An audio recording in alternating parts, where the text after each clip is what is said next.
Hi and welcome to T10 Info TV SK channel. My name is Sayed. Here I am with the latest news for 10th July 2023.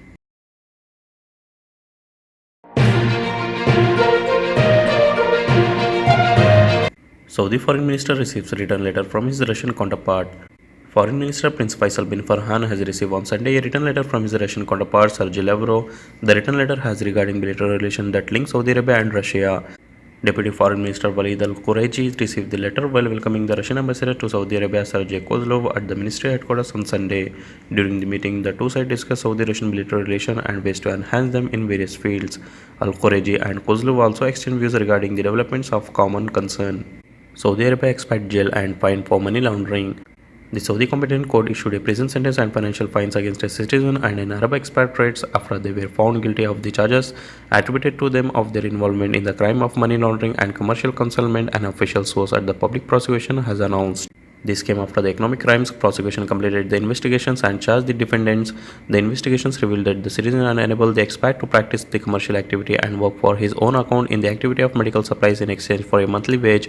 The citizen had also enabled to expatriates to buy and sell medicines from companies, contract with government agencies, negotiate with real estate owners, in addition to deposit and transfer funds to companies. The investigation stated that the expatriate had deposited more than 7 million Saudi riyal that transferred it outside Saudi Arabia. While inspecting the commercial entities, the investigation procedures found out that the proceeds of the money laundering crime amounting to 6 million Saudi riyal, 5 credit cards, 5 seal for the commercial entity, 2 checkbooks, in addition to 9 signed blank checks. The public prosecution referred the two defendants to the competent court, which issued a 4-year prison sentence for each one of them and fined total 6 million Saudi riyal. Saudi Arabia and France agree on a hydrogen cooperation roadmap. Saudi Arabia and France agreed on a hydrogen cooperation and electricity produced from renewable resource roadmap focusing on 3 pillars. The first pillar is technology development. Cooperation will advance hydrogen and electricity produced from renewable technology deployment from production, transportation and conversion at demand centers.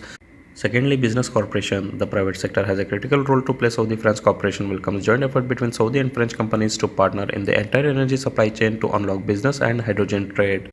And the third is policies and regulation. The roadmap will further promote the development of the hydrogen industry through a mutual recognition of certification framework, including emission life cycle assessment from all possible sources necessary for consistency in international trade. A joint statement following a meeting between Minister of Energy Prince Abdulaziz bin Salman and French Minister for Energy Transition Agnes Pannier acknowledged that energy is one of the main pillars of their mutual long-term partnership. Murder of Sikh leader sparks during protest in Toronto. A few hundred members of Canada's Sikh community demonstrated outside the Indian consulate in Toronto on Saturday to protest the unsolved murder of one of their leaders last month in the Vancouver area. They accused the Indian government of being responsible for the gunning down of Hardeep Singh Nijjar, a president of a Sikh temple and campaigner for the creation of an independent Sikh state that supporters hope to call Khalistan. When an Indian agency and system commit a crime, they have to be held accountable, Kuljit Singh, spokesperson for Sikh for Justice, a US-based organization behind the rally, told AFP. South Korean lawmakers berated IAEA chief over Japanese plans to release Fukushima wastewater. South Korean opposition lawmakers sharply criticized the head of the United Nations nuclear watchdog for its approval of Japanese plans to release treated wastewater from the damaged Fukushima nuclear power plant during a tense meeting in Seoul on Sunday with protesters screaming outside the door. Rafael Mariano, the International Atomic Energy Agency Director General, arrived in South Korea over the weekend to engage with government officials and critics and help reduce public concern about food safety. The planned release of the Fukushima plant's treated wastewater emerged as a major political issue in South Korea after the IAEA last week approved the Japanese discharge plans, saying the process would meet international safety standards and pose negligible environmental and health impacts. Uzbekistan leader holds early election to extend rules. Uzbekistan's President Shavkat holds an early election on Sunday to extend his rule for another 7 years, just months after changing the constitution to lift terms limit that would have required him to stop aside in 2026. Mr. Shavkat has brought Uzbekistan out of near isolation since taking power in 2016 after the death of autocrat Islam Karimov, who had ruled since the Soviet era and kept the country close to much of the world. Bangladesh says $1.4 billion deals with Saudi Arabia ITFC will smooth out oil imports.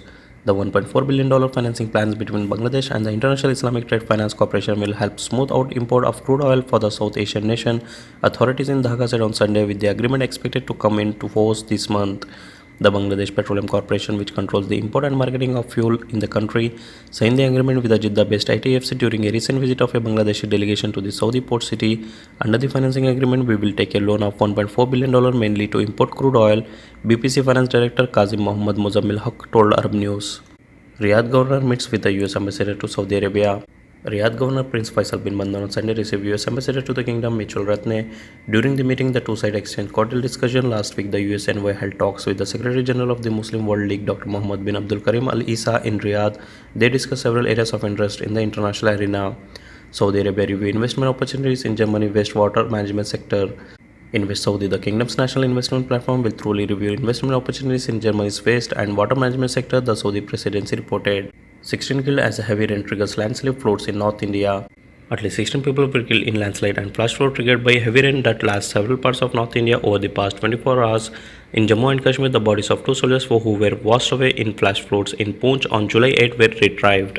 Climate hit Pakistan to cooperate with Switzerland on ways to manage the risk of natural disaster.